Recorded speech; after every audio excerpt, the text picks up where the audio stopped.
Pum pum pum pum.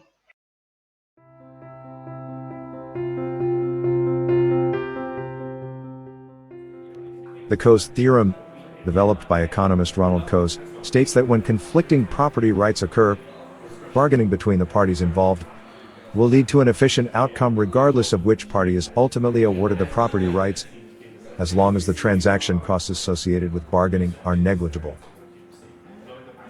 Sounds kinda weird. Honestly, I miss the point.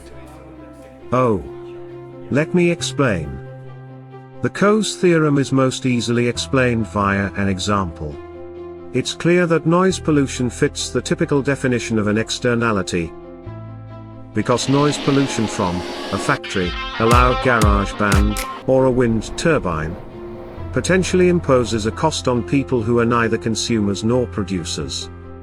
In the case of the wind turbine, for example, it's efficient to let the turbine make noise if the value of operating the turbine is greater than the noise cost imposed on those who live near it. On the other hand, it's efficient to shut the turbine down if the value of operating the turbine is less than the noise cost imposed on nearby residents. Since the potential rights and desires of the turbine company and the households are clearly in conflict, it's possible that the two parties will end up in court to figure out whose rights take precedence. In this instance, the court could decide that the turbine company has the right to operate at the expense of the nearby households, or that the households have the right to quiet at the expense of the turbine company's operations. Okay. This is theoretically, but what about practical example? Let's say that it's efficient to have the turbines operating in the area. This means that the turbine company would be willing to pay the households more to stay in business than the households would be willing to pay the turbine company to shut down. If the court decides that the households have a right to quiet, the turbine company will compensate the households in exchange for letting the turbines operate. Because the turbines are worth more to the company than quiet is worth to the households, some offer will be acceptable to both parties, and the turbines will keep running.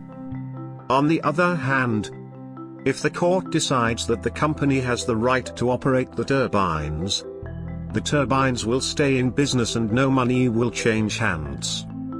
This is because the households aren't willing to pay enough to convince the turbine company to cease operation. In summary, the assignment of rights in this example didn't affect the outcome once the opportunity to bargain was introduced.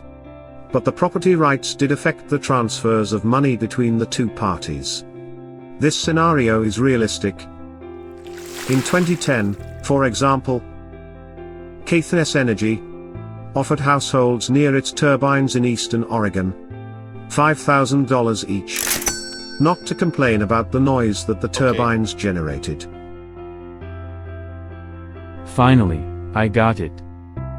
But aren't there many scenarios in which this theorem doesn't work?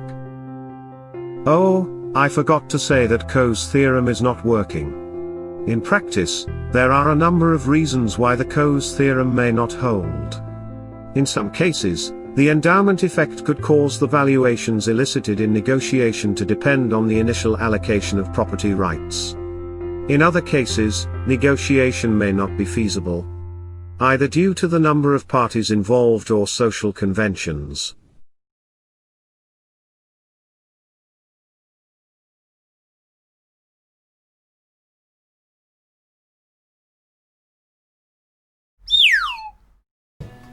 Saucisse!